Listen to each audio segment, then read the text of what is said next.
Are you the kind of person that needs to poop only in your own bathroom? No. I poop anywhere. Okay. I'm cool with... Yeah. Yeah, what about you? You're poop friendly. You're poop like... What is it? I can't poop in the Indian toilets. I have a problem with that. Yeah. Although it turns out with the... Have you seen that Squatty Potty contraption? No? What is that? It's like this little stool that you put right next to your pot and it raises your Actually, legs. first of all, please remember that I live in America now. So, by default, I'm not familiar with anything like this anymore. It is an American invention, you fool. It's an American thing. This is the most embarrassing thing. Like, I often make fun of people here because I'm just like, why don't you have Muslim showers yet? Why is this even a thing? Anyway, go on with your thing. You can order a Muslim shower from dukandar.com and they deliver in America. Finish your story and then I'll tell you my Muslim shower story because it's quite depressing. Mine was just the contraption called Squatty Potty. So you put a stool under your legs when you're sitting, so it raises your legs up. And when it does, it unknots. There's an ad for it. You have to watch it. It unknots the part where the feces get stuck. So it's easier. So it turns out that the Indian toilets are actually easier for pooping. And they're better for you health-wise. Right. Yeah. I've actually heard of this. It's true. I just was thinking about the fact that somebody out there came out with Squatty Potty. Like, that was their job, you know? It's like when I have a niece and nephew. My niece is 1 year old and she's not, she's 8 months old and my nephew is 1 year old. And, you know, like whenever I go to their homes, like all they watch is just this stuff on television, on YouTube, right? Like these continuous, YouTube shows for babies, right? And when you watch it as an adult, you're like, what the fuck, right? Yeah. This is like you're tripping on something serious. Psychedelic. Right? They're really psychedelic. Yes, yeah. Exactly. And you're like, literally, you know, and then, you know, sometimes you'll see live action shit where like this, you know, a full human adult is wearing like something really like trippy and is singing some trippy song. And I'm like, this is their job. Kya khwab the inke? You know what I mean? This guy probably went to musical theater school. Yeah. You know, and then I'm like, don't get over pompous because that could happen to you too. So I'm just like, fuck it. But I mean, there's always Mr. Rogers. वो तो दूसरी बात है. I came across a character very recently at my nephew's house. There's a character called Blippy. Okay, I think it's Blippie or something like that. It's a full-grown adult man. Okay, he's a live action. He's just a person, and he's become a brand. And what he does is he basically does like these partnerships with toy stores and, you know, jungle gym type places. Or wo jata hai, and then he just like dances around and goes through these different hoops and things. So we were watching and we were like, who the fuck is Blippy? And like, what is his deal? So we Googled him, obviously. This guy's worth $20 million at this stage. He's made an entire YouTube career off of being this character. But what was really funny was that I think a few years back, BuzzFeed like uncovered this story about Blippy. Where before becoming Blippy, he was actually a gross out comedian. What's a gross out comedian? No, I don't know what that is. Okay, a gross out comedian basically specializes in absolutely gross humor, right? And practical gross humor. It's like the kind of thing that I don't understand. To the extent that they uncovered, before Blippy became Blippy, he was this character called Steezy Grossman, right? And what basically happened was, he did this gross out gimmick where he went and actually, and they uncovered a video of him doing it. Like, this is content to them. They actually filmed this shit, literally. He went and actually in a bathroom took a complete dump on a friend, and that was his gross out humor. Wow. So you can imagine if you're a gross out comedian, somebody finds this funny somewhere. Was the friend volunteering? Yes, because it is a part of gross out humor. Gross out humor is literally... You're supposed to laugh at it. It's a genre. It's like a genre. It's like the equivalent... Not the equivalent, but it's like snuff films. You know how people like watching snuff films? They like seeing people do that kind of shit? Yeah. So there are people in the world that were like, I want to watch somebody take a dump on somebody. That's so funny. So obviously you can imagine for somebody like Blippy, who is now a kosher, under 18, makes content for babies... it became a whole thing, and I was just like, yeah, it's really funny. Now I have like serious doubts about this guy's personality. I mean, it seems like it's sadomasochism masquerading as humor. And under the guise of humor, like these days, like, you know, you can kind of pretty much do anything. But it's a thing. It's especially in America. Like, I don't know. I don't fucking know. But what Blippi ended up doing, obviously, because now he's like, he just kind of came out with a statement, was like, I was young and I did stupid things, and, you know, he basically found a way through the, what is it, the DCMA Act? Did they try to cancel him after they found out that he's now entertaining kids? I think this was before cancel culture when BuzzFeed did this. I think this was like in 2016. But he basically found a way to have it eradicated from the internet, so that video is nowhere to be found, although I'm pretty sure somebody out there has it. Some gross out fan has it. But yeah, now he's fully committed to like being this child's character, and it's so funny. It's so strange. I mean, have you heard of Joji? Joji the musician? He's a musician. He's like got a one album out, and it's a phenomenal album. He's like right up there on the Billboard charts with like Post Malone and everyone. But he's just started out. So he's now a legit musician, but he used to have this channel called Filthy Frank on YouTube. Okay. And Filthy Frank was like a satire on everything that's politically like incorrect. Okay. So he would play like a white supremacist, even though he's like Japanese. And he would say the most absurd racist shit on it all the time. And he did this about 6 to 7 years ago, and back then YouTube wasn't that strict. So none of his videos got taken off or anything. And then, since his videos weren't making any money and YouTube didn't monetize him, and he had millions of views, he was one of the biggest creators then, he got discouraged and he just stopped doing that stuff and instead did music. And in music, he sang these like heartbreak songs, and like girls are falling in love with him, and like, oh, this guy's so cool, his songs are amazing.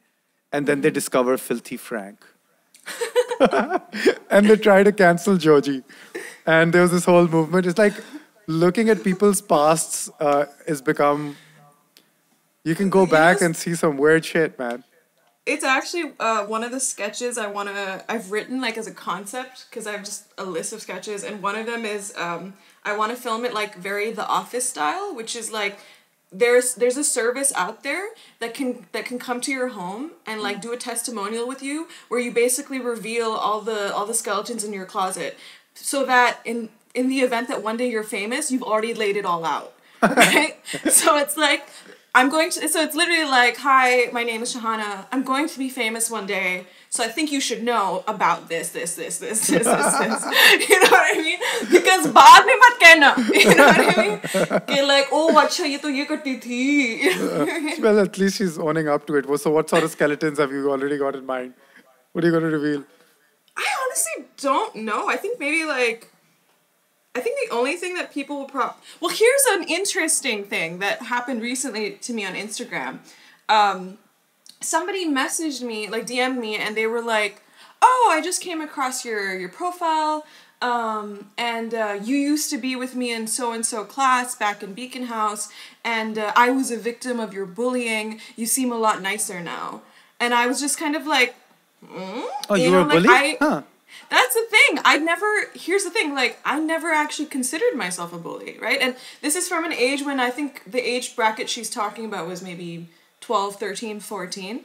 Mm-hmm. So I kind of looked at it and I was like, I never was known to be a bully, right? I was known to be, like, sarcastic, snarky, the way I am today. That's what I was assuming. She took the sarcasm as, like, bullying or something. Yeah, so I was and, you know, actually, my friend Tasha, because Natasha Marajaz, I've known her since I was, like, 10. Yeah. So Tasha actually pointed it out to me. She was like, you tend to forget that, and it's still something I do, that when I meet somebody new, I tend to get too free with them too fast, and they... oftentimes, like, they kind of take it as, like, oh, this person's just being, like, a stuck-up bitch, right? Or she's, well, you know, like, they'll take it in some way. So anyway, I read that, and I was like, wow, I didn't think I bullied people, right? And then she kind of explained the event that happened. Apparently, I took French fries out of her lunchbox, and then I threw them away. And then I threw them away because they were soggy, because they were homemade. That's rude. मुझे बिल्कुल नहीं याद, but again, I'm not here to victim blame. If she remembers it, I'm like, fuck, okay, I'm really sorry that fucking happened. You know what I mean? I'm like, this girl remembers it. It's a very strange detail to remember, but she remembers it. It's a very specific thing to remember from so long ago. I mean, I get it if you like touch someone the wrong way, but like a French fry.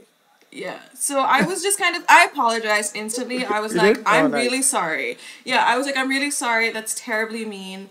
And then, but so like that to me was like, but I think the bigger learning in that was the idea that a lot of the times, especially from our past, we don't really know how we came off, you know?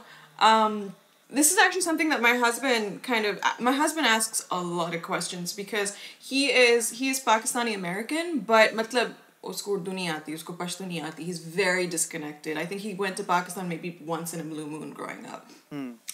So I have to kind of explain to him how a lot of things that even I personally grew up kind of believing due to culture, religion, society, growing up in Pakistan, I'm now kind of getting out of, or people are now seeing the light of. And for him, it's very like, Gibran comes from, he went to law school, he was a lawyer, so he looks at things in a very like logical, how does this make sense? And, you know, so for example, I had to explain to him that something as simple as homosexuality, right? Growing up in Pakistan, I knew people were gay, but it was very like hushed, or it was very heavily frowned upon. You thought that something insidious was happening in a corner in some party, right? And I think it was literally like and while I don't think I was ever the kind of person that was actively on the forefront of like, this is haram and this is bad, I was never that kind of person. But because you grow up in that culture, you just don't say anything. You just kind of like go like, haan, hota hai, whatever. You know, it doesn't really affect you. Yeah. But then for me personally, it's when I went to South Africa and I went to film school there. I lived in a student house of like 13, 14 students. And I remember the very first day I got there. This was the first time that I moved abroad on my own to study Islam. Acha. I remember the very Why South Africa? Yeah, because my visa to the US got rejected. so you're like, okay, so South Africa is the next best option? Honestly, it was like a total fuck it moment. I was supposed to go to the New York Film Academy. वो सब कुछ हो गया था. I went for my visa interview. But I thought you lived in America in your childhood. Well, I did, yeah, from the age of 1 to 9. So but I'm not a US citizen. Even then you weren't? I'm still Pakistani. So wait a second. So you didn't have a passport and you stayed there for 9 years. So my dad got the USAID scholarship us waqt, right? And USAID scholarship like they choose, it's very much like the Fulbright where they choose where you go. Right? So we went to Iowa because my dad was studying geology.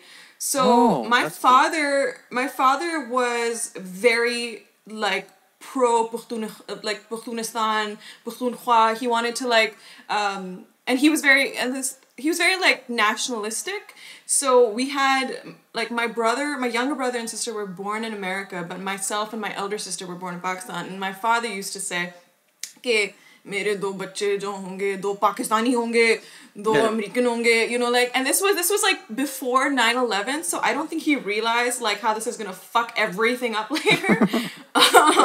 But yeah, that's basically what happened. You're right, we were allowed to apply for citizenship, but he was very like, I want 2 of my children to be Pakistani. So this is why my elder sister and I got royally screwed, because we moved back to Pakistan and, 9/11 happens. It changes the climate of the entire world, really. Yeah. And, that's why Shahaana and I are both Pakistani. Oh, so you were talking about the South African... Yeah, so basically I got rejected visa-wise. I remember are you familiar with Kuch Khas? Yes, I am. Okay, so this is when like we started Kuch Khas in like 2010. So I was the deputy director there. So I came back for my visa interview, and I remember my friends were all there. Okay, like, oh, it's gonna be like this big like, oh, congrats. And I literally was like, fuck, I didn't get it, and I was really depressed and I was really sad. And then one of my friends just kind of pointed out, they're like, look, you don't have to go to America, you could go anywhere. And so I literally in that moment, I just Googled film schools in the world. I didn't even have a goal of what. And I remember Cape Town showed up, and I just clicked on Cape Town Google Images, and Cape Town, as you know, is like fucking gorgeous. It's like one of the top 10 tourist destinations in the world, and I just saw it and I was like, fuck it, that's where I'm going. This is what I'm doing. Yeah, so that's how I ended up in South Africa to study film. And then, so yeah, the very first day that I got there, the first thing that I noticed was like all the students in my student house, and they all went to different classes and things, but I noticed that like 3 of them were gay, and I had never been in a space, because I grew up in Pakistan, where like there are 3 openly gay people that are just living normally. So my first thought was like, they're gay. Hi, you're gay. I'm not gay. You're gay. Okay, like that was it was you know what I mean? It was like in the forefront, because it was like seeing something I had never seen before. You know? And I tried to be like polite, but it was just like on the, you know, and I was like, okay, this is a student house. Okay, these walls are thin. I can fucking hear everything. I mean, you didn't run into a single gay person in your whole life in Pakistan? No, I did, but it was so hushed. Or it was the kind of thing where it was so hushed, or it was friends of mine who were gay that we all knew were gay, but they weren't willing to talk about it. Do you know what I mean? Yeah. It was that situation. So I had never been in a room where people were just so chill about the whole thing, you know?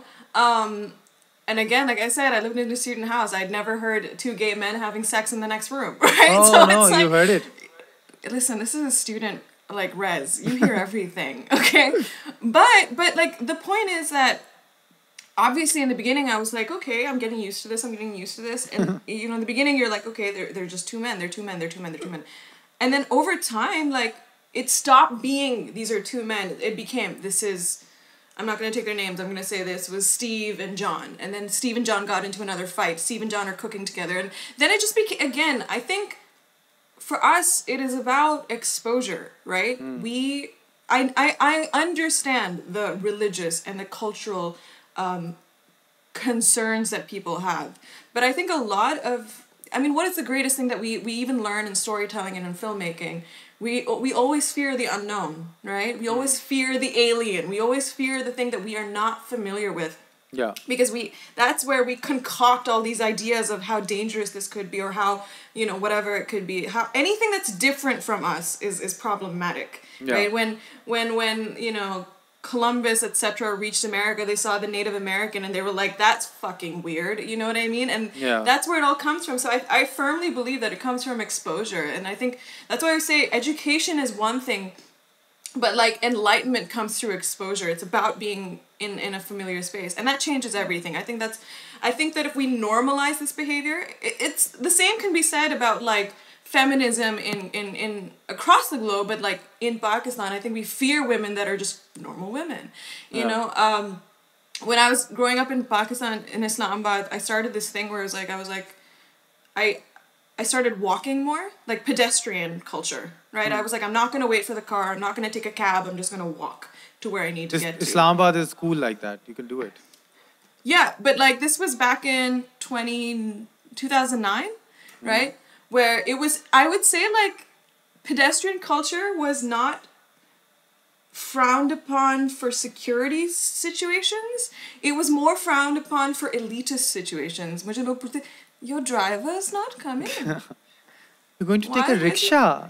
Where's your driver? Right? And I was like, I just want to walk, right? And I've always firmly believed that you don't know how to absorb a city until you've walked its streets. You know? Yeah. I just think it's liberating, it's fulfilling. And I explain to people here that we don't have a pedestrian culture in Pakistan for a few reasons. Depending on the city, you know, some cities it's a safety and it's a security concern. Some cities it's just women don't do it. Some cities it's literally like Islamabad or maybe Lahore where it's elitist, you know. And then I said a lot of times it's also just general climate, you know. In the summer pollution, it is, and it's an unpleasant experience. There's not enough pedestrian rights on the road. There are no like separate signals for them either.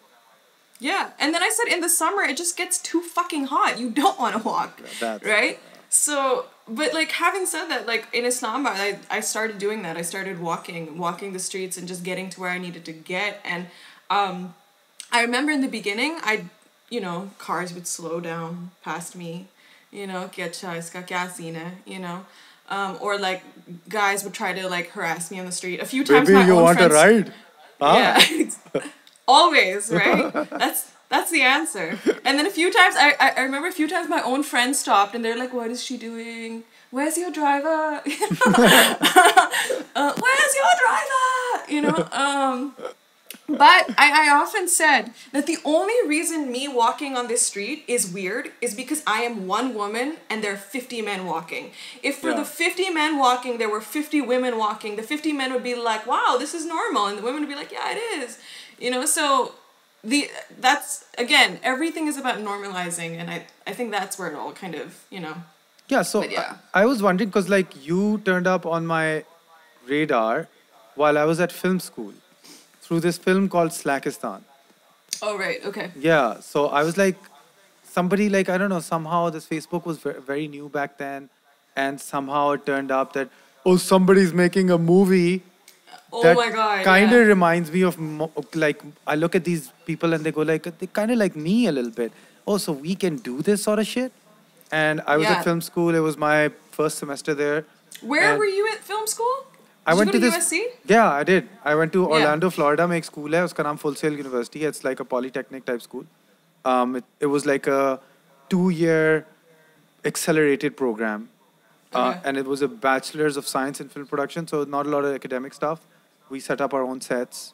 We kind of wrote the script. We did very practical work. Like I know people who've done like film degrees and they come out and they don't know how to use a camera. So mine was very practical that way. So I was a good school. It completely changed the way I looked at film. But that's when you guys turned up on my thing. It was you, Aisha Linya, Shabaz Shigri, Ali Rahman. Ali Rahman was in it? Ali and Obi, yeah, both of them. Yeah. And everybody's gone so many different directions now. Yeah. And so many different pathways of kind of, like you're like now on Instagram and you're doing like really funny stuff there. And then in between, like, I wasn't able to put this together. I put it together later, but like, I think you were at Coke Studio, right? You were doing something at Coke Studio. And sorry, go on. So what, like, tell me about like what happened, like career path, like how did you end up in New York doing Instagram, acting? Now you're an actor.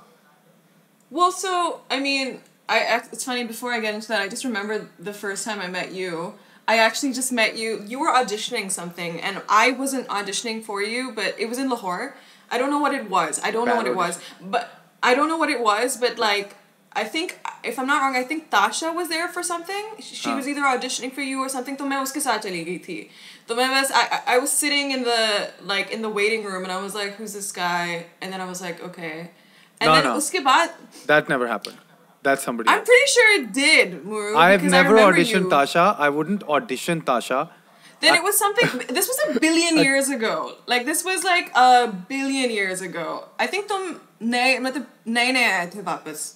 Something, I don't remember what it was. It's possible that somebody else was auditioning people at my house using my camera. I was familiar with your work though, because I'd seen obviously the music and then the music videos.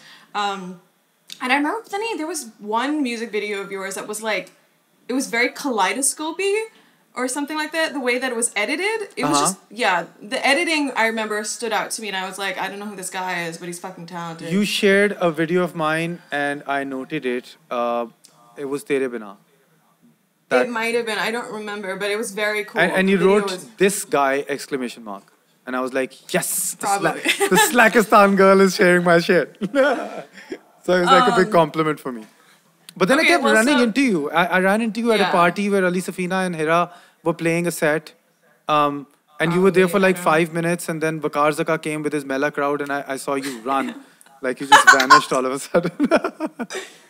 Bakar Zaka. What a character. What a character. The time I met you was at the Dekh Magar Pyar Se after party, right? Oh, yeah. At, what's his face's, Asadul Haq's place, right? Yeah. Because I remember you because this was like this was right before I left, like, officially to the US. So you've been there for a while.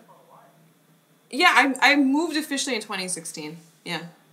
But okay, to answer your question, but I've kind of been like back and forth a lot. Like I said, when I was 1, I moved to America. Phir main wapas aa gayi when I was like, yeah, I turned 9 in Pakistan. Though I was in Peshawar for 2 years, then I moved to Islamabad. I actually started acting in the theater when I was 16, like professionally. That was the first time I got into it in a professional capacity. And then were you and Mariam Salim like actors together? You're friends with her? Yeah, no? Yeah. She's one of my best friends. That's actually how I met her. Yeah, because I started doing theater when I was 16, and then I think 2 years later, uske baad, I did a play with Mariam. So like, I've known Obi and Ali and Mariam and Tasha and all these people because of the Islamabadi theater fraternity, because we all used to do theater together. Wow, so many people have come out of that. This is Shah Sharabil times and stuff, right? Yeah, exactly. So I actually did a lot of theater, and then what happened was Hamad Khan, the director for Slakistan, he came to watch Moulin Rouge. I was in it, Obi was in it, and Ali was in it. And after he watched the play, he got in touch with us via Orkut at the time, right? And he was like, I saw you guys in this play, and, you know, I'd like to work on a film, and I'd like you guys to come and audition. So this was in 2005. I think we eventually did Slakistan in 2009. So he came, like, many years later, he came back, and then he auditioned Ali, Obi, and I, and then we got the parts. And that's how Slakistan happened. But in the meantime, I kept doing theater, but I had full-time jobs. You know, I had a job like 9 to 5, and it was just jobs to help me like just stay afloat because I didn't go to college. I did my O-levels, and then I did my A-levels privately. Like I got a scholarship, but then I got kicked out because I was doing theater. It was like basically, again, I was 16, and this was an all-girls school. I'm not going to name the school because everybody knows what it is. But it was an all-girls school, and the play had already started. I was on stage every night, and the principal calls my mom, and she was like, I need to have a meeting with you, please come. So the principal basically tells my mom कि सुना है कि आपकी बेटी जो है वो रात को stage पे होती है. And again, you have to remember, this is 2004 stage. That just sounds wrong. Exactly. Yeah. No, but exactly. But this is 2004 when theater was still considered, you know, I guess just very al-Hamra, whatever happens at night at al-Hamra. You know what I mean? So the thing is that other parents of other girls in the school had heard about this as well. So they were like, we don't want our daughters to associate with this girl, right? Okay. And this is Islamabad. Wow, I thought they were thinking. I mean, again, 2004 is still very early. Like, I still got a lot of shit for doing theater back then. And, I was on a full scholarship at this school. So the principal felt like she could tell my mom, you know, tell your daughter. But opening night had already started. So it's not like I could just fucking stop. So then basically my mom, being the Pathan woman that she is, was very like, she was like, well, nah, it's fine, we'll just leave. So then I basically had to leave my full scholarship, and I continued on with the play, and that's what I did. So I stuck to doing theater. But like I said, so like after my A-levels, I didn't get to go to college because I frankly couldn't afford it. I wanted to go abroad and I couldn't afford it. I wanted to study in Pakistan, I couldn't afford it. So I just started working. So I got random jobs, 9 to 5s, but one thing that stayed consistent was the theater. So basically, 5 baje mein faragh hoti thi kaam se, then I'd go off to do rehearsals for whatever I was doing. In the meantime, I started doing the radio too. So I got on 89. I was a radio show host for the Rush Hour, from 5 to 7. I think for 2 to 3 years, yeah. And that was fun. And this is Islamabad 89. Yep. So you know the Rush Hour? The Rush Hour has like an RJ for Lahore and Karachi and Islamabad, because it's that prime time like rush hour time. So it's very city specific. Yeah. Cool. Okay, and then from RJ, how did you end up at Coke Studio? And what were you doing at Coke Studio? Because I recently heard you sing. I've never heard you sing before. You've got a good voice. Thanks, man. But I rap too now, don't you know? Yeah, you do rap. Like in the Patriarchy song, you rap in. Fuck, that was like... As a man. Yeah. That's the only way to do it, apparently. Well, so basically, it was actually after Slakistan, because the way that Slakistan was filmed, it was the first time in my life where I was like, oh yaar, ye to ho sakta hai. You know what I mean? Because before that, the idea of making a film seemed like this gargantuan task, right? Yeah. It just seemed so big that you can't even attempt it. But the way we shot Slakistan was so run and gun. It was so indie guerrilla. It was so like, let's just take a camera and go, right? And I, like I said, it went to a bunch of international film festivals. I went to one and I was like, wow, for the first time in my life, I felt, I don't know, just like around like-minded people, and I was like, this is doable, it's possible, it's not just some pipe dream. Which is what led me to do film school. So when I was in South Africa, I created a student short film. It was called Story. And it was really just this is about... the kids sleeping. Is that on your YouTube channel?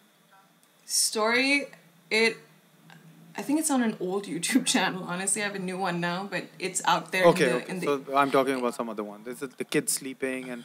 that's a music video. That's a music video, okay. That's a music video. Okay. But Story was basically, it's more like a montage piece where it's just a bunch of random shots across Cape Town.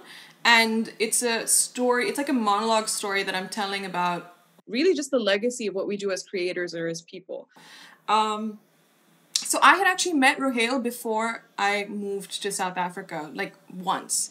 I think I met him, 1 month before I left. So we'd stayed in touch, and then I sent him this short film of mine, and uske baad, then he was like, it's very interesting, would you be interested? I originally had intended to stay on in South Africa for 2 years, but that year my father passed away. So I kind of like completed the year, and then instead of staying another year, I decided to move back to Pakistan because of the fact that my father had passed away. We had to pack up my mother's life and apply for her green card and there was a lot of family shit that needed to get sorted, and at the same time I'd gotten this offer to work with Coke Studio, so I was like, I need the money and I need to take care of the family, so that's what I decided to do.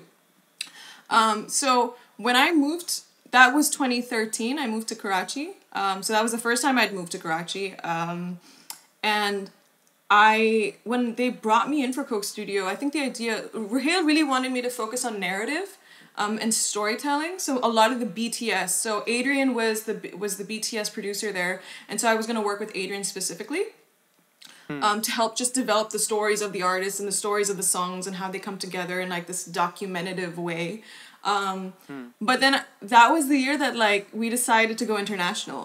So that was that's what I was wondering. Yeah, that was the year that it was a lot of things were kind of up in the air, and then through just a series of conversations, we got a live show in Turkey that Coca-Cola wanted us to do. So Ruhail and I went to Turkey to go set that up, and then after doing that, I think for Ruhail, because he'd done 5 seasons, he was at that stage where he's like, I want to do something different creatively. So then we kind of sat together as a team and we brainstormed, and we were like, it was really interesting to work with foreign musicians. How about try that? And that's how the whole genesis of season 6 began. And because, Ruhail and I kind of sat together to do this, I became the international production manager. So full speed. So that's basically how I became the international production manager for CS6. And my job was basically to go into all these different countries, which was just fucking amazing. I didn't expect it, because we didn't go into it thinking we would go international, and suddenly it's like setting up productions in, I think overall it was 7 countries, including Pakistan. So that was like 6 different countries, and we split out the team. So I think I went to maybe 3, 4, and that was just amazing because as a production manager, the job is to set up production, but I also got to do the BTS. I got to film the BTS. I got to do the interviews with these artists across the globe. So that was really cool. So, for season 6, I was like assistant BTS producer. I was international production manager. I was the editorial supervisor. And what was really fun was going in, we weren't too sure about what I'd end up doing. But my goal is, I've always been that kind of person. I was like, I just want to learn. I'm like a sucker for like, I don't know how to do it, but I'm gonna figure it out, So yeah, I think that's basically how I ended up in Coke Studio. But after Coke Studio, because I've been acting my whole life. Mera hamesha se, like, I wanted to get trained as an actor, because in Pakistan I didn't see a lot of institutions that actually train you as an actor. And since I was a kid, you know, I think any actor would be like, what is method acting? I want to go study method acting, because you hear it all the time. He's a method actor. मैं तो हूँ ही method. Exactly. So I was like, what is it actually? And I can't explain it to you. You either have it or you don't. वैसे Morooo, अच्छा तो before I went off to do acting school, ठीक है, मैं हो गया था सब कुछ, right? I'd gotten accepted and I was going. This was like literally at the tail end of Coke Studio. So I was still in Karachi. तो उस वक्त I met this famous actor, Pakistani actor, जिसका मैं नाम नहीं लूँगी, ठीक है? But he literally asked me, because I think my flight was in a week or something. तो उसने कहा, अच्छा आप acting पढ़ने के लिए जा रही हैं? And I was like, जी बिल्कुल मैं पढ़ने के लिए जा रही हूँ. He's like, acting is it's an art. You know, it's like, it's something you just have. You know, it's art. Art can't be taught, right?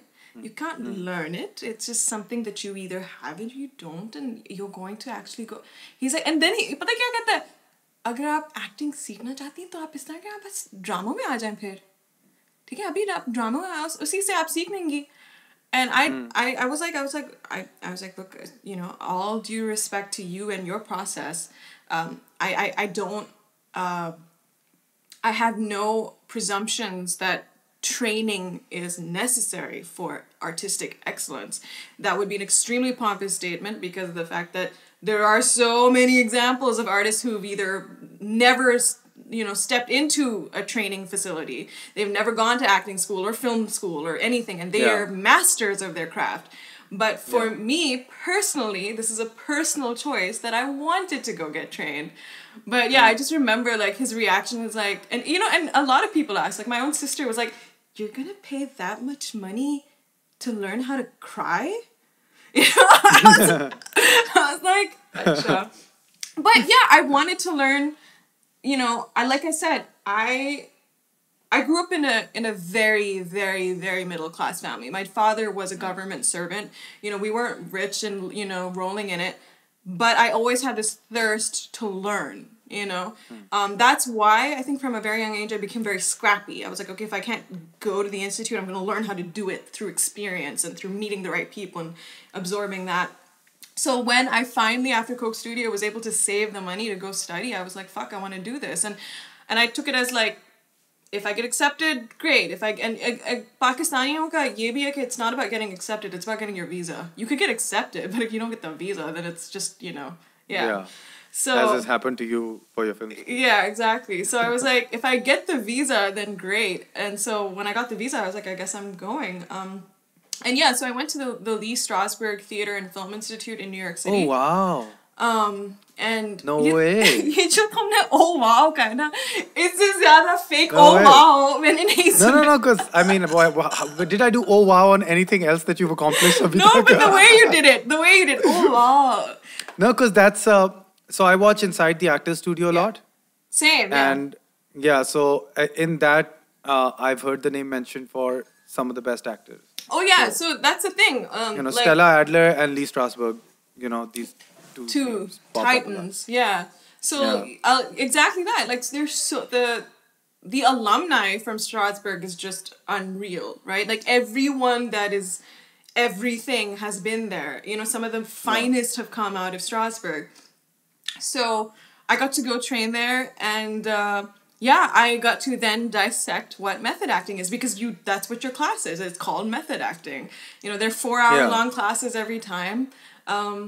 And the kind of mind that I have, like, I was very interested in the psychological and biological idea of what acting is. You know, like, obviously before this I had a process as an actor. Every actor, if you've done it enough times, you have a process of how to get to where you need to. The end result is always reality. You want to go for reality. But Strasberg gives you, like every acting school, if you go to Meisner, it'll be something else. If you go to Flan, but they just give you the vocabulary and the technique. It's the technique. So now, because I've done that, I have techniques for how to get to where I need to get. So I did that. Phir main wapas aa gayi Karachi. And I did Nida Butt's play. I did Grease. And I missed that. But yeah. I heard great things about it. That's how I met Amtul. Because we were in Amtul Baveja? Yeah. Because we were... Yeah, what a bundle of energy, that one. Yeah, I know. She's always been like that. I love her, though. Crazy energy, us ladki. Yeah. Crazy. I know. I love her. But yeah, so that was the first time I was like, okay, I'm going to act in Pakistan. So what's now your process of acting? Do you like when are you acting like, are you doing it professionally now in New York? So here's the thing. You go to acting school, they teach you everything about the craft, but they teach you fuck all about the industry, right? Yeah. So main jab wapas I knew very quickly that I wanted to move back to the US to pursue the career. It was a conversation like, do you not want to pursue acting in Pakistan? Or mujhe hamesha se lagta tha ki I wouldn't be able to do it in the way that I wanted to. Varna to like, I used to get told all the time ki yaar matlab tum to gori bhi ho, baal achhe hain tumhare, theek hai? Yeah, but Katrina Kaif bhi to hai. 30-40 kilo gira do bas. You know, Katrina Kaif, I don't know if she still does it, but Katrina Kaif used to overdub all of her... Yeah. All of her words. Yeah. Because she had an accent. Yeah, absolutely, 100%. And main kehti thi. And honestly, like, I'm very open about it now, and I'm working through it now. But I was bullied very heavily for my Urdu in Pakistan. I started learning Urdu at the age of 12, you know? And I think that... You know, obviously, when you're younger, your insecurities get the better of you. Now I've reached my fuck it point. But, like, that affected a lot of things. Especially, honestly, when I moved to Karachi. Because I did a few commercials. And Karachi mein jo production boys the. Hi. Matlab, nahi chhote the. Acha, wo Burger versus Bun Kebab jo yahan pe chal raha hota hai na. Like, I went to this one shoot. They were shooting a film in Hunza. Yeah. And I had a song in it. And I was just going to go... shoot my song bit, come back. It's like a small cameo in a film. But the film was already shot for like 15 days in Hunza already when I landed there. So I landed there and I get to the set and the set is divided in burgers on one side and the crew on the other side, जो bun kebab है. और वो जो crew है वो कह रहा है कि यार ये तो burger है, इनको कुछ आता ही नहीं है. You know, like they don't know their shit. I've been working in the industry for पान खा रहे हैं. मैं इतनी देर से काम कर रहा हूँ. ये क्या burger आ गए हैं तो समझते हैं काम कर सकते हैं. Just because they speak English. So there is that aspect, and part of what they were saying was also correct. It's because like if I go to a brand meeting and I speak in English, oh for sure, they end up paying me twice the amount. You know, it's not lost on me. It's not lost on me the privilege that we have. Right? Yeah. For speaking English, right? No, it's not. You speak English, you get more money for some reason. Yeah. You all of a sudden come across as educated. Yeah. No, absolutely. So that was also true. But then, like, for example, my friend Mo, I don't know if I should call him a friend, my acquaintance. Hopefully he will become a friend. Because I really like him. Yeah. But Mo Azmi, he initially, when he started doing cinematography in the industry over here, they used to be like, a burger, aisa kya hoga? Yeah. But he's the best cinematographer you have for storytelling in Pakistan. Oh, for sure, yeah. No doubt. Right? So that sort of stereotype that people kind of put each other in and then create that us and them game and then want to hate the other person, that just kind of holds us back in so many ways all the time. Like right now there's YouTube versus TikTok going on, and so the YouTubers are on one side and TikTokers are on the other side, and I'm like, dude, I'm not gonna play. I heard about that. Because I'm not very TikTok savvy. In fact, the only reason I started using TikTok was because last year I started doing these music stories, which is basically me just walking and doing music. Because like the montages, right? The point of that was because I just wanted to find ways to share the music I was listening to with people, like. And I thought this is that was the idea. It's like, I'm listening to this song, I want to share it with people. And then I was like, what's an interesting way of doing it? I'm like, well, I'm always on the go. Maybe I'll do this, you know? But that's the only reason I use TikTok. But when I started using TikTok, a lot of people were like, hi, you're on TikTok, you know? Or like, chalo, you know, this is good, but please don't. And I'm like, wow, there must be this weird stigma around TikTok in Pakistan. Yeah, well, what ended up, I think it's a class divide as well, because it kind of empowered like a lower economic class in Pakistan to be able to create content. The problem I had with it was that it's kind of like regurgitating old shit that has already existed. Like, so Yeah. Amitabh said a line in a movie a Yeah, long time yeah. ago, and then people will do that line again. So I particularly don't want to do it for myself. I don't mind other people doing it. Yeah. But that seemed to be, to me, that it's just kind of like McDonald's. Like you Yeah. kind of make fast food. You don't really remember the meal that you had, and the faster you eat it, you know, Yeah, I if see shit, that. shit goes in, shit comes out. Yeah. that sort of thing. So that part of it used to bother me, but it has also, the positive of it is that anyone can make content and become popular in Pakistan. Yeah. Right? So like cycle chalata hai, uske paas techno mobile hai, aur wo can become yeah. popular. Yeah. So that's empowering and democratizing, and I think that's a really big positive for it.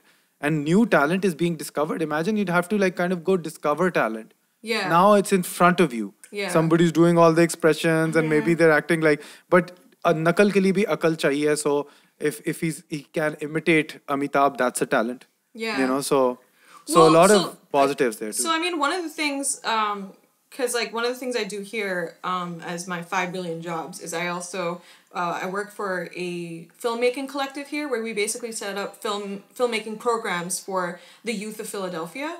Okay. Specifically for youth who come from kind of like lower economic areas, because a lot of them don't end up going to college. A lot of them don't have, are dropouts, but they need technical skills that can get them contractual jobs fast. So if they know how to pick up a camera and shoot, they have a job. If they know how to edit, they have a job. So like, that's definitely one of the things that because I set up the curriculums and I help them like with that whole thing. One of the things that we've laid out that really changed my mind about media is the term media literacy, and we studied it in film school too, which is visual literacy. And media literacy it's the game changer, I think, because media literacy basically asks for critical thinking of the art, right? Of what you create, and that helps culture grow and expand. Right? So just like तुम अभी कह रहे हो with TikTok there's a lot of regurgitation. The fact that, you see again, what makes a good film? It's not the slick cinematography. It's not the editing, right? It's usually the story or the concept or the, even the best of acting might not be able to make a great story, right? So it is that little tweak, right? When it comes to just even content today. So these people, TikTokers, might have the technique and the ability to create, but karte, they will develop their own kind of vocabulary around media literacy to grow, right? It will challenge your critical thinking, right? And that's how cultures evolve and grow, right? So I think that's the cool thing about things like TikTok, where it's giving the average human being the ability to create. And through the process, again, and this has nothing to do with what part of class you're from. There are plenty of people in the upper strata who have basically gone down the commercial way, and they're making commercial shit. Some of Pakistan's greatest films, or biggest films rather, are still commercial bullshit, right? And they're made by, presumably people who have more money and ability and blah, blah, blah. They're not made by the Aam Aadmi. Do you know what I mean? Yeah.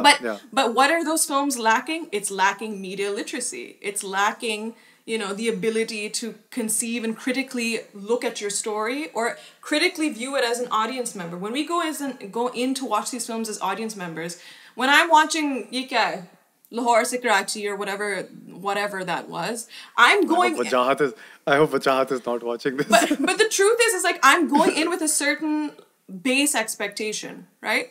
I know I'm not watching Schindler's List. Do you know what I mean? Yes, of course. So my level of media literacy is at this level, right? Where as an audience member, I'm like, this is what I'm expecting. This is what I'm getting. I'm going to expect some jokes, some laughs, some dances, some colors, bright in my face colors. And that's what I'm going to take away as a viewer, right? Because obviously you went to film school. There is a subliminal effect of everything we consume. There's so many subliminal effects as creators and then as members of the audience that we're absorbing. So I feel like media literacy makes all the difference when creating. The tools are accessible to everybody. Like just not about the film school that you went to and what it taught you. The film school that I went to, its center focus was story. It was completely on story. It was like, look, we will teach you all the technical shit. We will teach you how to film. You'll learn it all, blah, blah, blah. But every time, the biggest question was, what is the story we're telling? How are we telling it? Our editing classes, basically during the day, we would have like an editing theory seminar where basically our editing lecturer would basically just show different edited clips, and he would talk about the pace. He would talk about the color. He would talk about the rhythm. He would talk about why a close-up, why a mid, you know what I mean? Because what is that doing for us as an audience? And then, you know, in the afternoon, we would go and watch a solo premiere. You know what I mean? So I really feel like that's a big factor. So again, I think it's great that the Aam Aadmi is able to get on TikTok and do it, but what eventually lasts in our mind is the ones where people are challenging themselves as creators. Right? I think that's the biggest thing. Even if you fucking suck at it, even if you fail at the challenge, it's the fact that's the only way to know what you're capable of doing. Yeah. And I also kind of think of it like in my own sort of learning process of any art form, like with music, for example, I learned by imitating Dave Matthews and Sajad Ali, and so I'd play cover songs and strings and stuff, right? So that's a part of the learning process. It doesn't come out of a vacuum. You kind of see the expressions of art existing, and then you absorb them, express them, and take it forward and sort of inhabit them. I suppose you have to localize them at some point where it doesn't seem like it's derivative of someone else's work, where it's like, you know, localized within your own emotion. Yeah. And you're expressing what you kind of, your experiences made you express. Absolutely. So, especially like so as a part of songwriter. Like especially as a songwriter, that's the first thing. It's like, where are these lyrics coming from? You know what I mean? Yeah. Am I just saying with arms wide open? Yeah. Because I've heard with arms wide open before. Or do I really want my arms to be open at this point?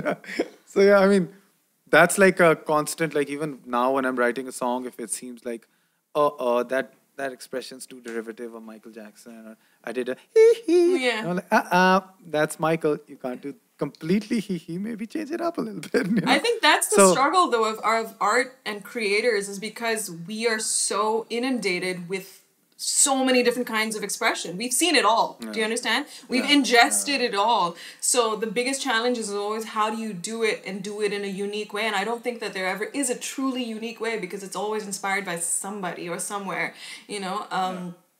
But khair.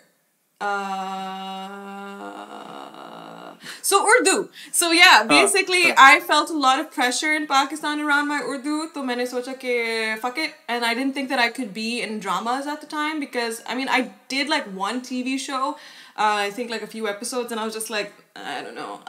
So then I formally decided I was going to move to America and I was going to pursue it here, especially after I went to school, because I was like, I really think that the creative freedom that I have here, I wouldn't have in Pakistan for the stories I wanted to tell, or the person I wanted to be, I guess. So do you have a community of artists that you kind of hang out with? Because like with filmmaking, it's a collaborative art form, right? Yeah. That obviously takes its time as well. You know, moving to America was like, fuck, like did I just give up my entire artist community that I'd fostered for, you know, ever in Pakistan? But then I was like, okay, I need to come and figure it out here. So it took time. It started with the theater. I did a lot of theater first. Actually, the first job, because as an immigrant, when you move anywhere, the first thing you do is you get a job. You get any job, right?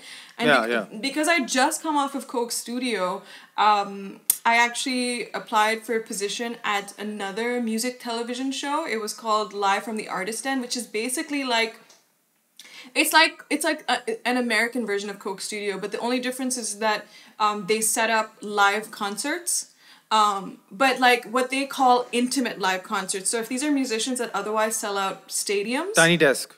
Is it like Tiny Desk? It's not like Tiny Desk, because Tiny Desk doesn't have an audience, right? Okay. Sometimes. Yeah, so it's like, but it's kind of like where they take these huge musicians and they put them in interesting venues that the artist is interested in, and it still has an audience. So for example, like one of the one of the shows that I produced or was on was we did John Legend at the Riverside Church in Harlem, because John Legend is I did wow again. Yeah. So John Legend is a big advocate of prison reform, right? And the Riverside Church has an ancient history of that. And of just fighting for for the Black Civil Rights movement and things like that. So my job at this place was very similar to what I was doing at Coke Studio. It was very production heavy, and it was also story heavy. So the idea was, okay, John Legend wants to do a show, so my job is, John Legend wants to do a show, I need to do research. What is John Legend? What are the causes he cares about? What is his story? Then, based on what I see he's interested in, find a venue that he would be genuinely interested in. Because for these artists, doing another show is like, what's special about it? Do you get it? So you really have to find something that you think when they hear it, they'll be like, yeah, I want to perform there, right? So then finding that, then you basically create a pitch deck, and then you pitch it to the artist that, John Legend at the Riverside Church, this is why you should do it. And then they come back to you and they're like, we fucking love the idea, let's do it. So my job was to find the venues, pitch the thing, come up with the story, merge the story. So yeah, it was a really sweet gig. When I was at the Artist Stand, I did John Legend, The Lumineers, Lady Antebellum, One Republic, Vance Joy, and I think the last show was Shawn Mendes. What? You pitched all of these? Well, it was a tiny team. The Artist Stand is like 4 people. We were a small team, but yeah, that was the general vibe. But it's not like you pitch so once you pitched it, they like it, then in the execution phase, what's your role? I go straight into production, and I go into doing the artist interview questions, and like what are we asking them? What is the story we need to come? And then on the day of production, I'm very much in production role, and then after that, then I went into in the edit. I'd be sitting with the editing team to kind of help them structure the story. Okay. Wow. And so that's all you've been doing. That's like 5-6 artists. So I did that. I did that for, I would say, 2 years. So I'd say 2016 to 2018. 2017, I got engaged and I moved to Philadelphia because that's where Gibran's from. How'd you run into your husband? I'm sorry. It's like the worst story. I've known him since I was 6 years old. I'm literally like this bored because people ask all the. I've known him since I was 6 years old. I met him when I was 6 in America. His mom and my mom go to college together. No, we're not arranged. Okay. Not arranged. We just met we met as adults. Isn't it strange when you've known someone pre-puberty and not been attracted to them, and then all of a sudden now you're getting married? So here's the thing. So here's the thing. We didn't actually stay in touch. Do you understand? I just knew him as like Amreen Auntie's son, right? I met him when I was a child, but uske baad, like again, he wouldn't come to. Itni khoobsurat eyelashes, and how could you not? Those eyelashes are beautiful all the time. They're like, ye kajal zarur lagata hoga. Yeah, he's got beautiful eyelashes. It's actually something Gibran holds because we met Riz Ahmed once, and Riz was like, he literally stops talking to me. He just looks at Gibran and he starts talking to him. And then he turns to me. He's like, I hope it's okay that I'm flirting with your boyfriend. I'm like, people do it. It's fine. It's fine. Achha, so then if the story is so boring, then you can continue on with your life. Yeah, story. I mean, the point is I met him as an adult, like in 2013, and we became friends in 2015. And so we became friends in 2015. I was in Pakistan. We did long distance for a year. Then I moved, and then we started dating in person, and then we got engaged in 2017. I moved in with him in 2017. We got married in... Listen, how long did you date before you got engaged? I want to say... 2015, 2016, I'd say around 2 years. 2 years, huh? Yeah, that's good enough. Something like that. And then, we got engaged, got married that year. We actually moved fast on the getting married because Trump just came into power. Because, our parents were very... our parents... Cause this makes no sense to me. I know, but it's true. So, we got engaged, January 2017. And Trump had just come into office. And our parents were very concerned because Trump jab shuru mein aaya tha na, suddenly we saw like this backlash of like racism coming out, bigotries coming out, flans coming out. Get rid of the Pakistanis. Yeah, so send them back home. We thought we would just get engaged and, you know, we do the shadi aram se saal ke baad, whatever. But everyone was really concerned about it, and they're like, look, you're already engaged, just nikah kar lo. You know? So we did the nikah in May, and yeah, that was pretty much it. I didn't have a Mehndi Barat Walima. Main Pakistan aayi thi that year, December. Did things change much after the marriage? What do you mean? For sexually? You? No. I won't go that far.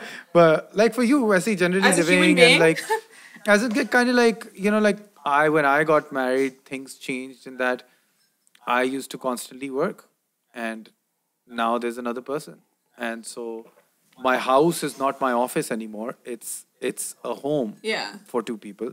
Yeah. So, you know, I had to shift my office out of the home. Yeah. I had to change shit around.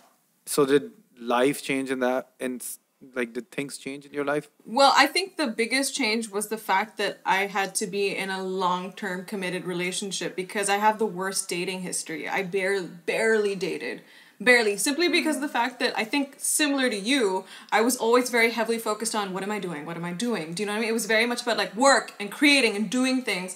I think I was very commitment phobic as a human being. I dated like one guy for 2 months and then that ended. Or phir uske baad, I dated one guy for 9 months. He lived in Lahore. I'm not getting into this. But, no names required. Yeah, he lived in Lahore, and it ended in a very ugly way. So it just didn't feel like I didn't really care. Did you ever maintain contact with any of the exes? One I'm in contact now with, but it took like a decade for us to get to that point. You know, but unnecessarily, it was very unnecessary. But yeah, I think the one thing that changed for me was I used to joke all the time कि यार ये क्या बकवास है कि मतलब guys go from being a Mr. to a Mr. शादी के बाद, but we go from being a Miss to a Mrs., which isn't as sexy unless you're like a MILF, and that's going to take me another 10, 15 years. You know what I mean? Like, suddenly I'm like, Mrs. John, and I'm like, what the fuck? You know what I mean? It doesn't feel as cool. और ये दूसरी बात है कि I definitely feel like nobody gives a fuck about your goals anymore, your career anymore, especially as a woman. Like, they don't ask anymore. Nobody asks what you're doing, you know? It's not your problem. Yeah. That's not your gender role. Yeah, exactly. He has to provide the shit. So that's one thing I noticed. In fact, I felt as a human being like I would just kind of preempt it. मैं कहती थी कि, you know, I meet people, they're like, yeah, I'm married, but I'm also this is, you know, like I felt like I had to like, you know, add all these things because, you know, I was the kind of person that I would only ever get married if I felt like I really wanted to. I was very comfortable never getting married. I never had, you know, this idea that ek din I'll get married. I didn't care. You know, my family was actually shocked the day I said I was going to even get married. But the one thing that like, I definitely feel post-marriage is it really comes down to just the partnership of things. I have learned to be emotionally more accessible. I don't think I was a very emotionally accessible person. And I think I've had to learn to be better about that with my partner, to like be more giving, especially when you've been solo for so long and you're very particular about how you do things. It's like, oh, I have to, like you said, share this space. What can I do for you? You know what I mean? Yeah. So I think that's definitely been a serious learning relationship-wise. But Gibran, like, again, if I was going to get married, he probably is the only person I'd get married to because, like, literally, the guy doesn't give a fuck about anything I do. Do you know what I mean? Like, he literally does, like, I've never been questioned on anything, you know? Like, I think there's also just the cultural aspect. Usko aadhi cheezein samajh nahi aati, you know? Look at this so much like this. You guys are both have like a Pakistani lineage. No, I'm saying like Pakistani humor, for example, it flies over his head. You know, like for example, शादी के बाद मैं ये सारे मतलब videos बना रही होती हूँ, वो देखता है, he's like, yeah, that's good, and I'm like, तुम्हें नहीं पता कि लोग इस पे हंस के पागल हो जाते हैं, तुम्हें नहीं होता. You know what I mean? But it's just I've met so many girls who are like a big fan of you now. Oh, that's so nice. Well, the whole Instagram thing was born from in 2018. Like, well, I guess coming back to the acting, I went to New York City and I did a program that it was it's at an institute called Actors Connection, and the whole point is to learn about the business of acting, learn about the industry, because if you're moving to a new city, think about it, even in Pakistan, everything is who you know, right? Everything is who you know. And people will not hire you unless they feel like they've developed like an understanding. Everything is trust, right? Like you're gonna hire this person that you can trust will deliver on a certain thing, right? So Actors Connection, I did this 6-month program with them, which was heavily industry focused. Or usme ye hota hai ki basically you're taking classes directly with casting directors. So all the biggest casting directors who are casting all major TV, network, online, film, everything. You're working with them directly. Right? Well, basically, they'll give you the sides before, or like the scene before you come. You memorize it, and then you come, and then you do it for them. And then usi waqt they're giving you notes, they're shredding you to pieces, they're plan this, that, whatnot. You know, so yeah. So one of the classes I took at this place was a business class for acting, and this was outside of the casting director stuff, where the business for acting teacher was like, one of the first questions she asked was, Shahaana, what are you doing for Instagram? And I was like, I don't know, nothing. You know, I was like, just, you know. And so I watch it. Yeah, sometimes There's some good stuff there. I'll like some shit. You still did montages back then still, right? Like you used to share you traveling on, going to your work. No, this was even before then. Yeah. And then she explained to me, and a few casting directors have actually validated this claim, कि अब ये हो गया है कि they'll look at your reel, they'll look at your headshot, they'll look at your resume, they might look at your reel, but they will definitely go to your Instagram. They'll definitely go to your Instagram to see what it looks like. And they will literally... And you know, they do the same thing here, like if you go to Hum TV and you want to be an actor, but you're not yet, right? And you want to be in their dramas and be on TV and stuff. So they'll go like, how many followers do you have on Instagram? And if it's a substantial following, which you can develop, you know, by being consistent and putting up, you know, or following trends, or, you know, it's not that hard, I feel. Yeah. At least it hasn't been for me on Instagram. So if you develop that, they will be like, oh, ye to hamari film ki marketing budget ka nikal gaya. You know, like it's like when she puts it up, 100,000 people are going to see it. So we don't have to fucking market this shit anymore. So that's like a big business decision for them. In America, I think it's a yes and no, you know, because if you're going up for network TV, they don't really care about your follower number as much, because if they hire you, they will develop your follower number, right? They're going to do it themselves. But what they do want to see is, like, you know, they ask, like, what is your grid like? Your grid is the first 9 tiles of your Instagram, right? And if you don't make an impression in those first 9 tiles, they're not going to look any further. They're like, acha, you know, they look at it directly as like, what is this person's vibe, right? So shuru mein, I was like, acha, what is everybody else doing? And I was like, what do casting want to see? They want to see me in different looks.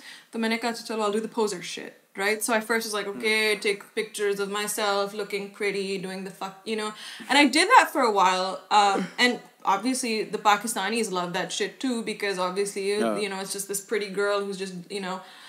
Pretty girls. Pretty girls. Pretty girls sell. Yeah, exactly. And so I did that for a while, but then it just felt really not me, right? It just was like, I'm not this human, you know. I think that's you too. I think that's a side of you. It just felt, because you got swag, so it's your swag, right? I mean, I take pictures of myself doing shit at times where it's fine, right? Morooo. It is totally fine. But I felt like just doing that was not me. Do you understand? Yeah. My problem was if people come to my Instagram and they just see these posery pictures of me, that's not the sum total of who I am. There's this, especially in the acting industry, we fall very much heavily under stereotypes and typecasting, right? Yeah. So there's this whole idea that when you think of like the funny girl, you imagine glasses, you might imagine somebody that's a bigger girl, or you might imagine like, or braces, but like the merger of like, oh, if you're the pretty girl, then you should get the pretty girl roles, And I was just kind of like, but I've never associated. I've always had my sense of humor has always been on the forefront of my life, just who I am. Yes. So then I decided after, and here's the thing, right? I also, I am a huge fan of a beautifully shot picture, a beautifully composed picture. I love cinematography. I come from that background, and I write. So I was like, Chalo, I'm gonna start doing, because I have to keep casting and producers in mind. And Morooo, it took me fucking forever, and you might relate to this, but it took me fucking forever to make peace with the fact that this is the brand, Like, as artists... Achha, what was the conflict there? So I know you keep going on and off, like... I've kind of heard this in some of your writings as well, in your Instagram stories, where you're like, I came to Instagram for this reason. I feel like I've lost track. I'm sorry, I'm paraphrasing horribly because it was really well written and it was quite touching, and I remember responding to you on it as well. Yeah. But I'm sorry for butchering it. But yeah, you go through this. So what's that conflict all about? I think the conflict for the longest time, the conflict was, I felt like as an artist, there was a certain level of integrity that I felt like I'm above it all. Do you know what I mean? Like, I don't want to do the commercial, let me just be pretty and just sell, you know what I mean? And I think for me, if I had figured this out a lot younger, I probably would have made a lot of better decisions for my career from a younger age, right? I agree with you in the sense that, yes, this is the product and this is what has to sell, and therefore I have to package it a certain way, right? But for me now, it's about finding the balance between I can be this and that, and make it a cohesive thing, right? In fact, one of my friends in Pakistan who's like big shit now, I was telling him the other day, I was like, "Pata hai tumhara ek quality hai that I wish I had when I was younger." And he's like, "Kya show? Batao kaun sa mera?" And I was like, honestly, I was like, your superficiality. And he was like, "Ye tum kya keh rahi ho?" Theek hai? And I was like, that's so rude. But I was like, but yeah. And he's like, "Ye kya tum keh?" I was like, because tum ho. But I was like, but I said, because you knew how to package yourself, right? In Pakistan, we don't have managers and agents that step in to help us with that, right? And as artists, we feel kind of weird doing it ourselves, right? We have to find what is okay for us, and it takes us a really long time to do that. So it's only yahan pe aake where I'm like, okay, this is what I have to do. This is what I'm going to do it. And then over time, I, by the way, for the longest time did not know anything about the Pakistani Instagrammer community. I had no idea because I wasn't a part of it. But when I started kind of like doing things on Instagram, one of the bloggers got in touch and she said, "We're doing a story hop." And I was like, what? I didn't even know what a story hop is. I was like, what is this? I still don't know. What is the story hop? So a story hop is basically where a group of bloggers get together and they choose one theme, right? कि अच्छा हम इस date पे इस चीज के ऊपर बात करेंगे और हम इस तरह से करेंगे that we will tag everybody in it. So it's like if you and me are in a story hop and we're talking about whatever, then I'll be like, I'll talk about it and I'm like, go look at Moroo's story now because he's talking about it, and then you will be I'm currently doing a story hop. I didn't even know I was doing. Yeah, exactly. So I'm doing one. Yeah, so it's something that bloggers do a lot to just do collaborative shit and to grow, to get seen by other people's audiences, etc. So I didn't really know how story hops functioned, and she just said that the theme is things that expat Pakistanis miss about Pakistan, right? So because I didn't know the way most bloggers do it, which is they just get up and apna wo story lagate and then they talk about it. I, being the creative that I am, I was like, iska main kuch film karti hu, theek hai?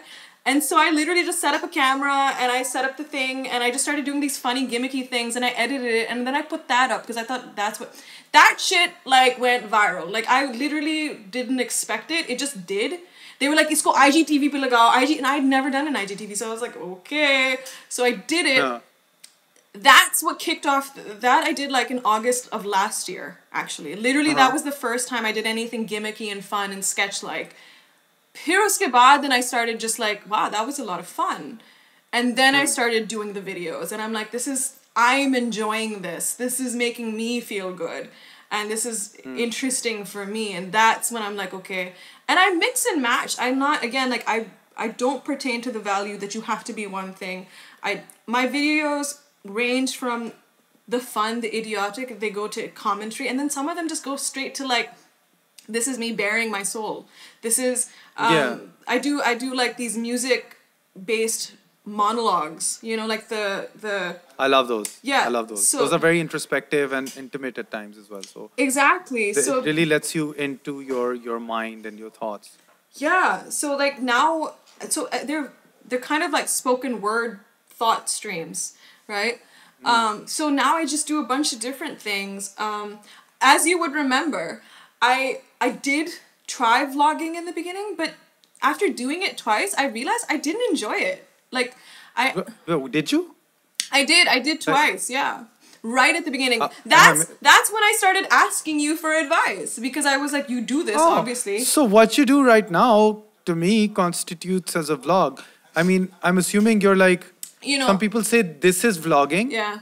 And this is documentary. Right. So if the camera is pointing away from you, it's documentary, and this is vlogging. Yeah. So I heard that definition the other day, but there's so many definitions. I guess like the traditional concept of vlogging, which is very, you know, Casey Neistat, which is like, you know, I'm walking and I'm doing flan. I did that twice, and honestly, Morooo, mujhe bas uska maza nahi aaya. Like I didn't feel like, I like filming. I like taking a camera and filming things. Is your phone still rolling? Yeah. Why do I have these expensive fucking cameras? So I use an app. It's called Filmic Pro. I love Filmic Pro. So, it's great. It's got log. So what I've done is it's filming on 1080 at 25, and what I do for my battery is that in the iPhone you have the option of just hitting low power mode from the get-go. So I charge it at 100, and then I hit low power mode so that it's not doing anything else. It's just focusing on this. So yeah, nice. It's recording at we're at 1 hour 20 now. Are we rolling again? Okay, so you didn't like vlogging. Yeah, I just felt like I didn't really know the point of what I was doing. Like, I liked filming things, but for me personally, I felt like, I don't want to just show you life. I just don't want to show you what I'm doing. I want to talk about something or give it some kind of narrative. I only enjoy, I don't do vlogs a lot anymore myself as well. I felt like I've captured enough reality. Now I want to construe it. I want to write something. I love the stuff that you do. Yeah, where you're actually like focusing on like, this is the Morooo ke khayalat, right? Like that stuff, yeah. That stuff is really interesting. I have recently come up with a YouTube idea, because a lot of people are like really on my case about thinking about doing stuff for YouTube. And honestly, I really took the time to go like, acha, if I do YouTube, what do I want to do?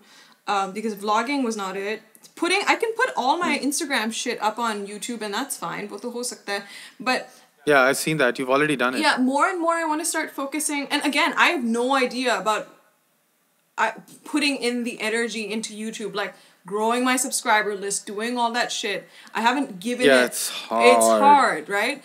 It's so much easier on Instagram, right? And also the way views are counted on Instagram I think it's a 3-second thing, right? Yeah, especially if you're a phone kind of person. Yeah. Like YouTube requires a laptop and a separate camera, I feel. I bet you could shoot with the phone and edit it on your laptop as well. But it's that 16:9 aspect ratio that kind of changes things. And also the fact that most people over there are editing on a laptop, and there's a certain quality standard that kind of goes up. And people with bigger screens are watching YouTube. Yeah. And people with smaller screens are watching Instagram. So the quality has to be a little better, right? But I mean, it's so hard that if you think of it as a business, like you really want the investment to return to you, then it would mean that give up everything else and just go all in on YouTube. Exactly. That's what I had to do. Yeah. For 3-4 years. Exactly. That's what my thought was as well. I was like, should I start really focusing on YouTube as a means to also just make an income? And I was like, that would be a shit ton of work where it's heavily focused in that direction. I do know that Instagram has monetization in the works. for IGTV. They've started testing. Oh, they haven't rolled it out in America? They've started testing it with a few creators. Like, for example, the other day I watched a Lily Singh IGTV video, and it began, when you click on it, it began with a Mountain Dew ad, right?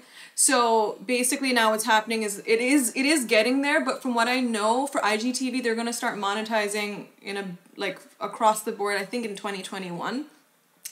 Okay. So abhi uska time. So Instagram's a great place to develop anyways, right? Yeah. Then you're already doing that. Because I'm already doing that. So like when it happens, it happens. But I think for me, narratively now, I'm a lot more interested in just, kind of focusing more on narrative storytelling. The fun shit, I do the fun shit easily. Do you know what I mean? Like usme time nahi lagta aapka.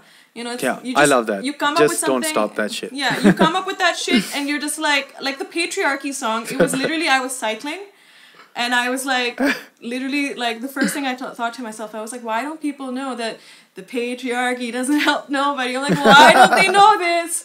And then as I was cycling, like I just started like thinking about these words and I was like, okay, wow, they're rhyming. I get a lot of ideas while cycling as well. It's the There's best. something about that repetitive, monotonous movement of the ting chong ching chong ching chong, and things start to exactly. rolling in your head. Yeah, most of my best ideas come either when I'm showering or when I'm cycling. It's like there's just something that's like happening, and I'm like, I need to write this shit right now. And you know what's I usually forget the writing part of it, and then I'm like, what was it? I know it felt great. Acha, pata hai main kya karti hu? I basically, when I'm cycling, so I have my phone set up on the handlebar. So the minute I have an idea, I quickly go and I hit notes and I do a voice note where I'm cycling, I'm like, this is... You can't type, yeah. Yeah, I'm cycling, so I'm like, okay, this is the thought.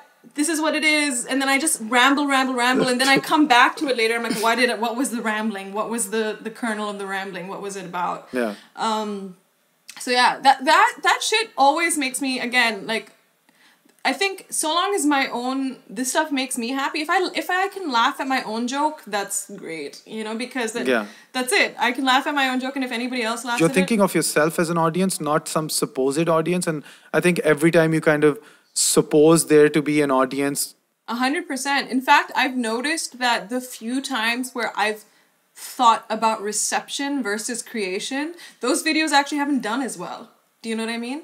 Because reception got in my mind when I was writing it, And then I was like, okay, there's clearly something that's amiss. And Morooo, what's really interesting is the videos that I have been nervous about putting out, right? Anytime I have been nervous, okay, I'm putting this video out, I don't know if it'll be good.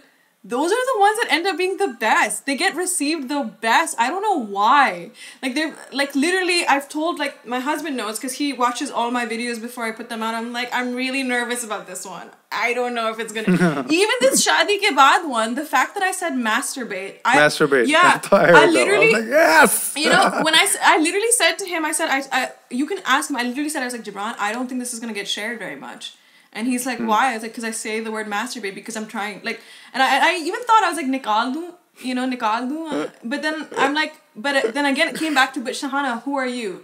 I'm trying to push the narrative that women should be sex positive and it shouldn't be frowned upon, right? And then I was like, fuck it. And knowing how to please yourself, this is like a major problem, I think, within people who aren't aware of their own sexual needs. Absolutely. Like, if you know your sexual needs, you can explain it to the other person, and then the other person can help in getting them. So it's like not knowing, can I masturbate? No, shaadi ke baad. Yeah. So it's like, oh, you'll never really know what the hell you want. Yeah, exactly.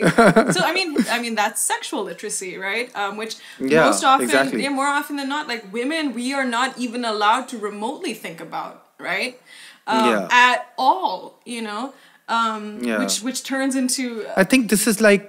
We avoided one subject today, and I consciously avoided it. It's like this gang rape that kind of took place. It's partially because of that literacy not being there in this society. Absolutely. We come from... And if it was, and if there were co-educational schools and men knew how to kind of communicate with women and sexual literacy existed, these sort of things would be less in society. So... Why are they so frowned upon? That's what I'm saying. It's not to say that, rape culture doesn't exist in the West. It absolutely does, right? But everything ultimately comes down to, again, exposure. It comes down to literacy, right? If we normalize sex, right? Normalize it, then we will not feel this oppressed need for it, right?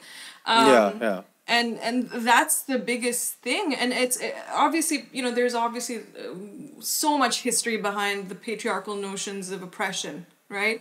And the way women are viewed. But I often say that these things hurt men just as much as they hurt women, They do. They do. I mean, men who themselves don't fit into a stereotypical gender sort of image, they get bullied by other men, because of this stereotype that we've kind of got from tribal times of men need to be aggressive. Men need to be aggressive. Men need to be authoritative. They need to play the leadership role. They need to protect, All of that shit is over, man. We're living in a different society right now. The needs are different. Yeah, but there's I don't know if you've seen on my YouTube, it's the one video Gibran did for me. It's the dick pic video. So basically, Gibran, again, because Gibran has just questions as a human being, I obviously have received plenty of unsolicited dick pics. I was just going to ask. Okay, yeah, great. Many times. I don't know of a single girl who hasn't. Yeah, exactly. So I don't get tit pics, though. Well, that would be the equivalent from the other side, right? Yeah. I actually know. I've asked friends of mine who are super famous, like, what do women send you? And they send shit. Tit pics? Cleavage pics? All the way down to vag pics, right? Vag pics? Straight up. But, so, like, I got a dick pic, and I showed it to Gibran, and Gibran's first question was, if your goal is to attract the woman, how is this an efficient way of doing it, right? So that's why we made the dick pic video, where basically, in the dick pic video, I just put a camera on Gibran, and I was like, just react. Just talk and share your thoughts about this. And that's all he did. He literally just talked about, like, guys, how is this useful? how is this achieving the goal that you had, right? By straight up sending a dick pic. It's doing the opposite. If your goal is to attract this woman, this sight, like, even Gibran he's like, I'm a dude, and the sight of a penis is very oppressive. It's very, it's in your face. It's literally very oppressive. It takes men time to get used to the image of their own dicks. Do you know what I mean? We're like, this anatomically, like, for women, all of our junk's inside, right? Inside. It's all inside. You guys have, like, this object that from what I know, like, has a personality of its own oftentimes. In fact, Gibran often jokes, like, he's like, we talk about, female sexuality a lot in this sense, but, like, male sexuality, he's like, he really wants to talk about, and I didn't think about it. He explained, like, when boys are at that age, they're at, 11, 12, when puberty starts hitting, he's like, you're suddenly getting boners in class, and you're like, fuck, right? Or you don't understand why. You don't understand why, and he's like, I think that hasn't really been discussed, or, like, I mean, when we think about it, sex is not discussed, period. You know what I mean? When we're children, it's just not even a consideration.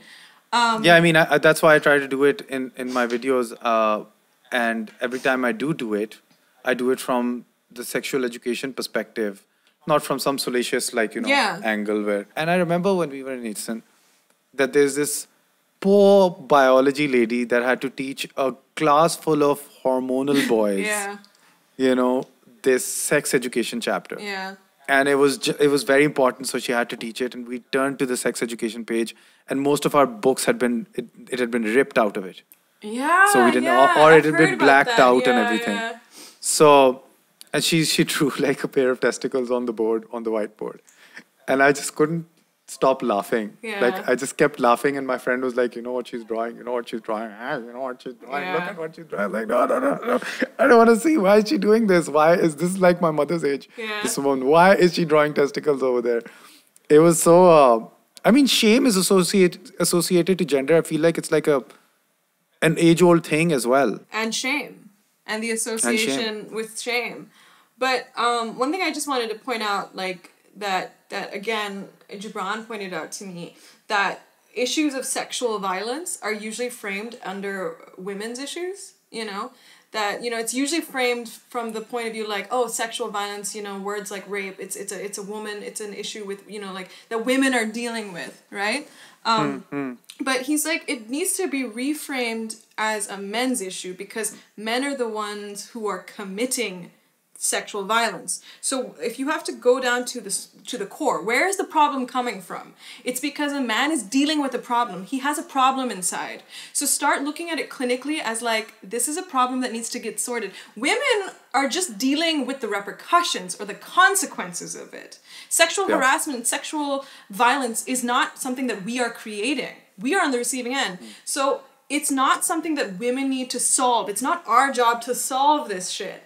It's men's, you know, thing to solve. They just don't see it as that. You know, as a man, if you do feel like, especially if you come from a repressed, like a sexually repressed culture, and you're feeling this animalistic urge to, like, to have sex, this is a normal feeling to have sex. It's a part of our lives. But because you come from a culture that has shamed you into feeling your sexual urges, and you are now blaming the women around you for inciting something that people, your own patriarchal society has told you is wrong. And you're blaming it on the women. So the issue is that men need to take responsibility and go like, yeah, we know. And the biggest example, the biggest proof of this is that men know it. They talk about it. When we go out, it's the men that tell us कि यार तुम्हें लड़कों का नहीं पता. और कोई नहीं बताता. You know what I mean? Yeah, it's our fathers, it's our brothers. They're the ones who are like, यार हाँ वो रात को कीदी ना जाओ. It's because there are other men. There's no women. I can promise you, I'm a woman. I don't know any woman crew that's out there, the trail style, that's like, yeah, dude, you're out. We're gonna fucking, you know, no one's doing. We're not doing it. You know. I mean, there's so much in the culture. Like I remember when I was trying to figure out, like, you know, how do I get girls? How do I talk to them? How do I get them to like me? And they'd be like, there was this one guy in school who, you know, was a playboy. Yeah. All the girls liked him. So I'd ask him, he'd be like, use your body, you know, use this, and convince them, you know, don't take no for an answer. I'd be like, huh? Yeah. Where is this going? Don't take no for an answer. Or the notion of the chase where we are the gazelle and your job is to keep... Job is to convince and keep at it and keep at it and keep at it, you know. I've had guys literally tell me that they don't take no for an answer and that even if I say no, they will think that this is me playing hard to get. I'm like, I'm literally saying no. This is all this is. And they're like, nahi, ye to. And you know, Bollywood reinforces it. Lollywood reinforces it. You know, we have, you know, so much information and history of like all this shit that literally just keeps telling men, ki, yeah, this is how you do it, right?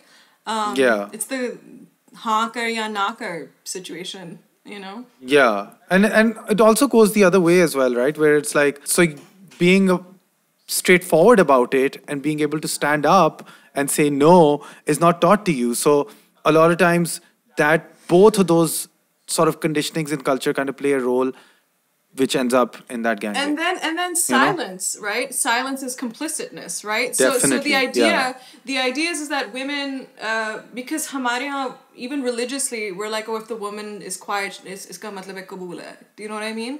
So because that mentality is also reinforced that if she's not saying something, then it must mean कि bas she's okay with it. You know what I mean? Yeah. So like women in our culture have also just been conditioned कि बस आप कुछ नहीं बोलो आप बस हाँ बस you know, that sort of thing. And if you are the kind of woman that speaks up, then you're just a fahash aurat. Do you know what I mean? Yeah. You're just a fahash aurat. So it's like honestly, Morooo, I have no idea when it comes to Pakistan in terms of how long it'll take. You know, it's not to say that the patriarchy doesn't exist in the US. It absolutely does. In fact, one of the funniest comments I read on my patriarchy video was, this woman looks like she lives in America. I live in America too. I'm a woman. This was a woman, okay? I live in America too. And no, I'm sorry, no, but the patriarchy doesn't exist here, okay? There's no oppression here. And I was like, that's really funny. It's so weird that the women's movement and the Me Too movement were born here. I wonder why that happened, you know? Yeah. So it exists. I mean, more the patriarchal nature of society is since the beginning of time, right? It's just since the beginning of time, and we could have a whole conversation about when the Neanderthals started and why hunter-gatherer, nurturer, carer, when that whole thing started. But at some point, the power dynamic shifted, right? When we were animal brain or lizard brain rather, like it was fine, hunter-gatherer, nature, blah. But at some point it went. And we just went with it. We just kept going with it. One of the funniest things is that after my patriarchy video, a lot of men came out. And I was blamed for, being a misandrist, a man-hater. I've never heard that word before. What's misandrist is like the opposite of misogynist. Yeah, it's like you just hate men by the very existence of... It's any incel out there who just sees a woman standing out for themselves, bust up you, right? And in Pakistan, being a feminist is like a slander almost. Like, oh, yaar, ye to feminist hai. Ye to feminist hai. I mean, there's this example of the chimpanzees and the bonobos. If you go back into our evolutionary past, there was a Congo River and they were divided. And for millions of years, they kind of evolved separately across the Congo River. So the bonobos are very friendly. They don't have war within them. They're not violent. The women don't have to endure much in that society. But the chimpanzees, they're nuts. They'll be like, they hang out in groups, right? And they'll be like, oh, ek aur group ke log us drakht mein baithe hue hain, chimpanzees hi hain. So if they can tell that they're less than us, they'll go immediately attack, eat their children, rape their women, kill them after they rape them. And they do horrible shit. Now it just kind of shows that what we kind of like, there's this Jordan Peterson argument that the patriarchy is the result of competency, not because of, some sort of abuse of power, that men tend to be more interested in making money and women don't give a shit. And their ambition dies when they want to have a baby and they're self-sacrificing. They don't have as much aggression in them. And a lot of biological determinism is behind this, where they're like, look at the testosterone that kind of drives the development of the human body in men. And this is the result of all this. And because it's not really proven, because there's the case of epigenetics where your experiences change your biology. Absolutely, 100%. So, right? So in terms of neuroplasticity, your brain chemistry changes. And all of this stuff, one of the other examples is that in egalitarian societies, which is Scandinavian societies, the gender personality traits have been extremely divided.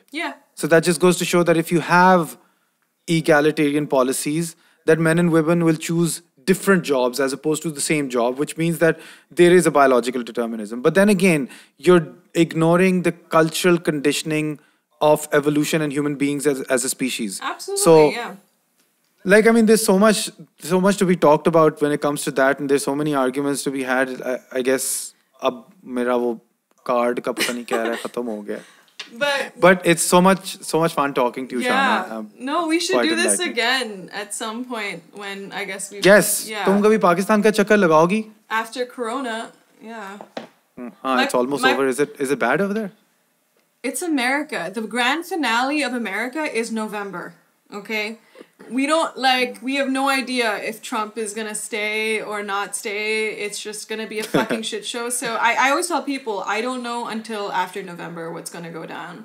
America, again, every state is treating Corona differently, so their policies are different. Some states are just insane with coronavirus. The state I'm in is pretty much okay, but I mean, you have Trump as your leader, so... Honestly, there's no way to tell until that. But my plan is maybe spring-ish, to come to Pakistan. Chalo, best. Then when you come down, we'll do an Instagram collab or something. Yes, let's do That'd it. be great. Yeah, for sure. Done. So, thank you for joining us. And Shahaana ki sari details is in the description. Follow our Instagram. She's really funny. And... soon there will be a collab as well. Shahaana, you want to say something as a sign out thing? I guess Morooo, we should, I just feel like, I don't know, you're just fucking awesome.